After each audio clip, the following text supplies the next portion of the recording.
Cheska, bakit ganyan ang ginawa mo? Hindi ko akalaing makakapunta ako dito. Kung may problema ka, sabihin mo sa akin. Sana bago ako magbalik sa trabaho ko, magkausap tayo. Kasi hindi naman ako pwedeng alam mo, hindi ako pwedeng hindi magtatrabaho. Tayo lang ang magkakasama. Sana kumonta ka sa akin. Alam mo kung paano ako makakontak.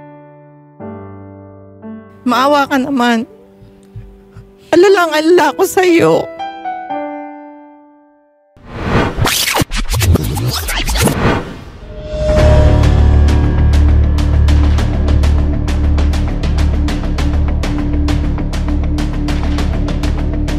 Ma'am Felicidad, kayo po ba ay nandito sa bansa nung nawala ang inyong anak or kakadating niyo lang po? Wala po ako dito nung nawala siya.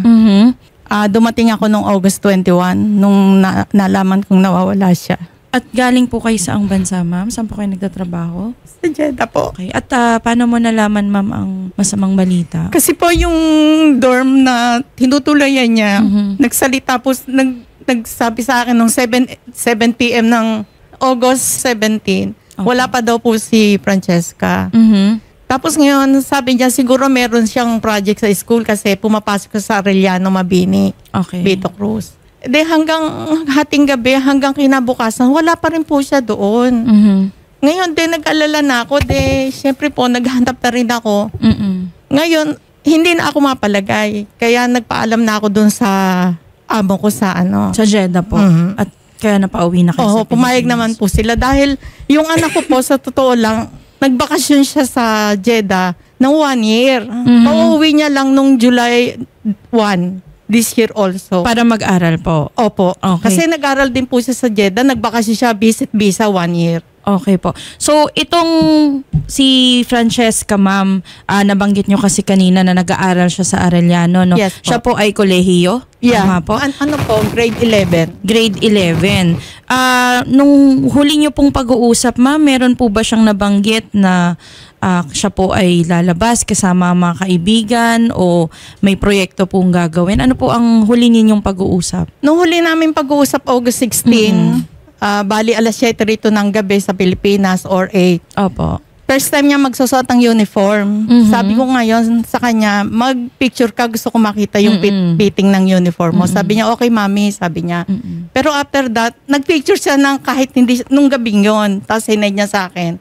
Tapos kinabukasan, yun, wala pa rin siya isinesend, pero iniintay ko. Kinabukasan, wala na siyang send. So wala po siyang naging paalam? Hindi wala po, nagsabi. Wala talaga. Wala akong alam na meron siyang sama ng loob, wala po. Wala. Pero ma'am, alam niyo po ba kung may boyfriend kaya si Francesca? Wala po akong nalalamang may boyfriend siya Pero yung mga may-ari po halimbawa ng dorm or yung mga kaklase po niya, natanong po ba natin? Natanong namin pero wala naman daw pong nababanggit na kasi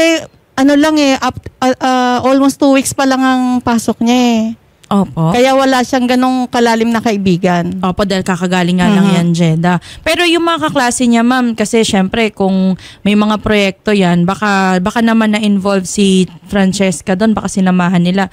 Nung araw ba na yun, ma'am, wala daw po silang gagawin na project sa labas or makikipagkita sa ibang kaklase? Wala hong nabanggit kasi yung kasama niya sa dorm, yung nagtatrabaho din, kung magkita sila, gabi na din. Tapos sa umaga naman, kundi siya ang maunang pumasok, si Cheska, yung anak ko. Kaya, nung araw na yon naghanda pa raw ng pagkain Tapos, yung kadorm niya, naghanda pa ng pagkain. Tapos, si Cheska ang naiwan sa bahay, na alam niyang papasok ng 11 a.m. So, talagang, kumbaga, talagang naghakot siya ng damit. Ganun ho. Naghakot po ng damit si Francesca. Nagdala ho ng damit. Tapos ang isinakyan niya parang joyride o angkas. Kasi po nakita siya sa CCTV. Opo.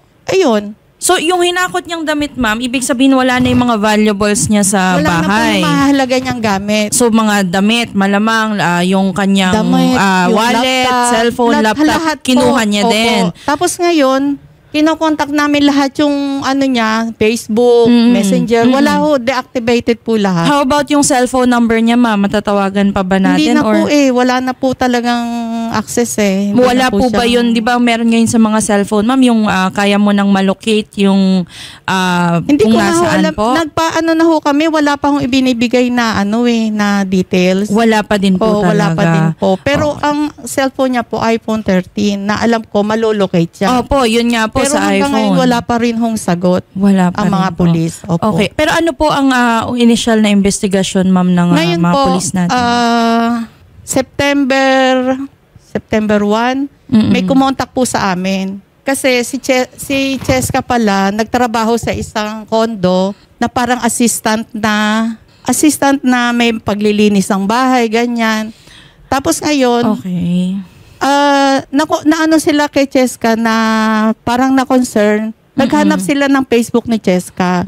Tapos doon nila ho nakita na si Cheska missing. Tapos may telephone number ho sa amin. Kaya ho kami natawagan. Pero wala ho talaga kaming kaano-anong kung saan siya makikita. Okay, sige, clarify ko lang, ma'am. So si Cheska ay nakatira ng may kasama sa dorm na ibang tao, hindi Opo. niya kamag-anak. Umalis siya ng August 17 ng Oho. gabi. Kinuha niya lahat ng mga gagamitan niya. Oho. Tapos September 1, biglang may tumawag or nag-text. Tumawag ba, ma'am? Or Oo, nag-text? tumawag. Tumawag sa inyo, nagsabi na nagtatrabaho si Cheska Cheska doon. sa kanya, oo. Oh, okay. Kaya- So, malamang kaya siya umalis ng August 17 is pupunta siya sa amo niya. Tama? Magtatrabaho siguro. Kasi po nag-aaral siya eh. Wala akong anong magtatrabaho siya eh. Pero dati pa sinasabi niya gusto niya magkaroon ng trabaho as working student. Baka nag-part-time siya, ma'am, doon sa Siguro amo nga po, niya. hindi ko po alam. Pero ang inaano ko, bakit siya umalis nang wala siyang paalam? Kasi kung aalis siya, magpaalam siya kasi may naghahanap po sa kanya. May magulang na naghahanap sa kanya. Tama. Kala nyo, galing pa ako ng Jeddah. Ganun po. Cheska, bakit ganyan ang ginawa mo? Hindi ko akalain makakapunta ako dito. Kung may problema ka, sabihin mo sa akin. Sana bago ako magbalik sa trabaho ko, magkausap tayo. Kasi hindi naman ako pwedeng alam mo, hindi ako pwedeng hindi magtatrabaho. Tayo lang ang magkakasama. Sana kumontak ka sa akin. Alam mo kung paano ako makukontak. Maawa ka naman. Alala ko sa'yo. Kung ano man ang kanyang problema, mapag-uusapan yun eh. Mapag-uusapan kahit ano pa. Kahit ano pa nagawa niya, kaya kong tanggapin. Makita ko lang siya. Yun lang. Kung sino man yung kumukup ko sa kanya, kausapin ako, wala tayong pag-uusapan na wala akong demandang ibibigay, wala akong demandang gagawin. Ano lang yung anak ko na maayos.